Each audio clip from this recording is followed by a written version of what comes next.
Full disclosure, you bleed Dodger blue. I need to get to the money question. Does Vin Scully approve of your book? Nothing else matters, does it? No, I'm not sure. I haven't seen him or spoken to him since it's come out. It only came out a couple of days ago, but yes, I really hope so. It's a detailed book with all the advantages of you covering them day by day. It's a nasty little book as well. What is the theme when you have that much money as they do?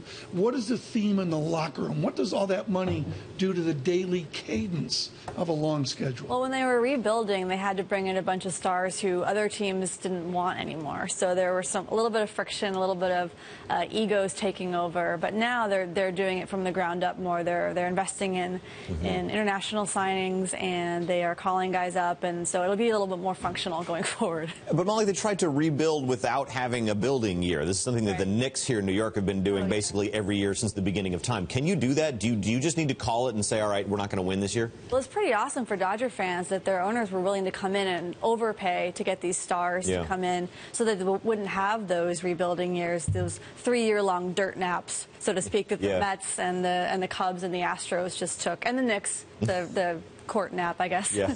But no, so they had to do that at the same time as trying to fix their farm system. So it's pretty incredible that they did that for fans. What is the overall money theme here? I think of the Toronto Maple Leafs in hockey, and there's football franchises that approximate the money they have. Does money make for winning teams?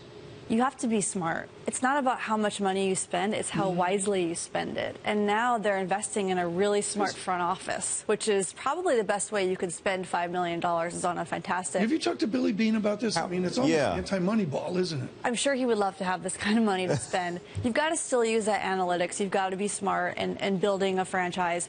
But then you can have that money to go throw at a nice free agent to complement it. You know, we like to talk about money and analytics here, but it seems from your book also that culture matters. You said in an interview that Orange is the New Black is your favorite show. How is the clubhouse like that? How do you get the culture right? Oh, I compare a baseball clubhouse to a prison in some ways, because you're thrown in there with these people. It's every day for like 9 months, long hours, and they sort of segregate based on language they speak. Cultures in locker rooms or in baseball are very different than in basketball and football because you have so many English speakers and Spanish speakers, so they kind of cluster together.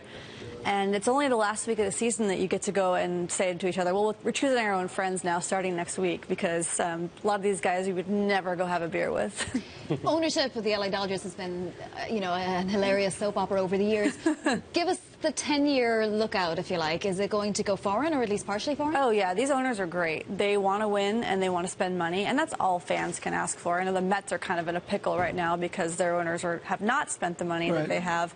So I think fans can be really excited about this. Sort of a dream ownership scenario. To me, one of the great paragraphs in your book is when they unload Pedro Martinez a million years ago. It was maybe dumbest trade ever. What's cool is Magic Johnson lived that. He knows stupidity in sports. Does the Johnson humility come in? Is it an advantage to have a legit Hall of Fame pro as part of the ownership? Yeah, he wants to win. He's really competitive. But he knows the stupid things that can happen, right? Right. And I think what he understands is there's a lot about baseball that he doesn't know, and so he wants the smartest minds in there to make these deals. He doesn't want to see this team go the way the Lakers have gone recently. Are they going to, I think of young Ruth there. She was 98 years old who threw out the baseball the other day. Are you going to throw out the baseball out at their stadium? Are they going to let you do that? Are they going to let you through the gate? Yeah, they will. I mean, this book is a hopeful book. The new ownership group, I'm a huge fan of. I think that they've done wonders. Frank McCourt, the previous owner, ran the team into the ground,